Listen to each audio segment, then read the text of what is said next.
morning, y'all. Let's see, what's the date today? February 26th. As you can see behind me, nice, beautiful sunny day out. Unfortunately, I think it feels like minus 24 out or something. Definitely still in winter. Creeping up on spring. Sucks. Anyways, guys, a bit of a strange day today. Unfortunately, my dog wasn't well last night. It's a bit of a broken night's sleep. Bit of a later start to the day than I normally have. But it's swing speed update time. Gotta get a bit more coffee into my system.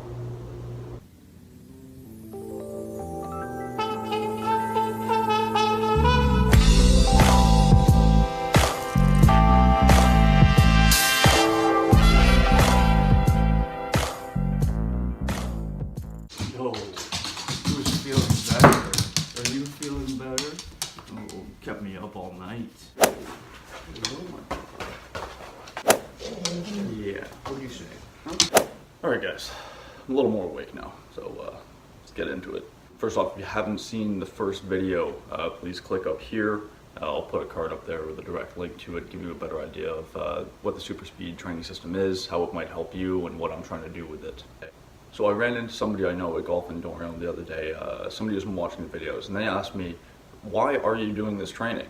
Which actually felt like it was a really good question because, you know, I introduced the SuperSpeed system and I never fully explained what I was using it for, why I was motivated to use it. So last year, about halfway through the summer and the competitive golf season here in Quebec, I suffered an injury to my left hip.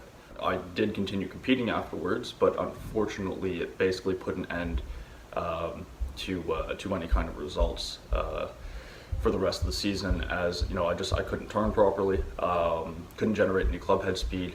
It was pretty brutal. Anyways, through all of this, because it went on for a couple of months, my body kind of forgot how to fire quickly. So I bought the SuperSpeed system after doing some extensive research, because I felt it was something, a training aid that I could use to essentially reteach my body how to be fast. Now, for the record, the swing speed gains can't be completely attributed just to the SuperSpeed training aid itself. I'm also doing a lot of work in the gym, a lot of mobility work, and a lot of stretching.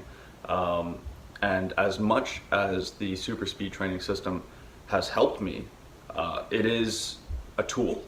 It is not going to just magically give you club head speed. At the end of the day, it is a training aid. The results you see are going to be directly linked to the work you put in when using the training aid. So, you know, the harder you swing when you use it, the more gains you're going to see. If you kind of go through the protocols all willy-nilly, you're probably not going to see any gains at the end of the day. That being said, I think the combination of the speed sticks and the protocols, as long as you kind of stick to them and commit to putting in the work, you will see results. So since my first session on January 22nd, I have now completed 12 training sessions with the SuperSpeed system. Should have been more at this point, but with getting sick, I missed out on an entire week of speed training and of gym and mobility work. Just severely under the weather. So in my base test on January 22nd, my average swing speed was 108.4 miles an hour. After the first 6 training sessions using the SuperSpeed system, I had increased my average swing speed to 111.3 miles an hour, which was a 2.9 mile an hour increase. My average speed after the following 6 training sessions, so leading me up to the 12 where we are right now, my average swing speed at the moment is 114.3 miles an hour, which in total, from the base test on January 22nd, that's a 5.9 mile an hour increase. This equates to up to 18 extra yards of carry off the tee, which is just absolutely massive. The climate that we play in here in Quebec, we can't really depend on roll most of the time. A lot of the golf courses that we play are quite wet, and the distance you're going to get off the tee is basically carry only. So an extra 18 yards off the tee next summer will be a huge advantage. Shorter clubs going into par 5s and par 4s never hurt anybody. So my highest swing speed during the base test was 111.1. My highest swing speed after the first 6 sessions was 115.8, and my highest swing speed that I've recorded to date is 117.4.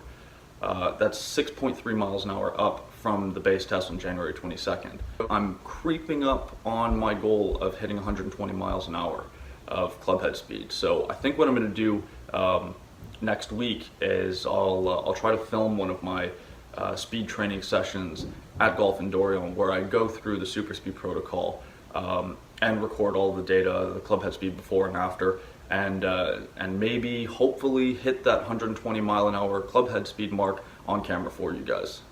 Guys, that's it for today. I'm off to Golf in Dorion now for a practice session for a few hours before heading to my brother's hockey pro shop, where I'm working the evening shift.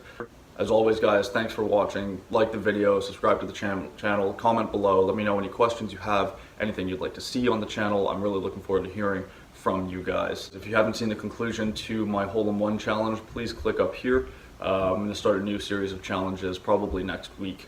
So looking forward to getting that content up on the channel for you guys. Anyways, guys, thanks again for watching. We'll see you soon. Cheers.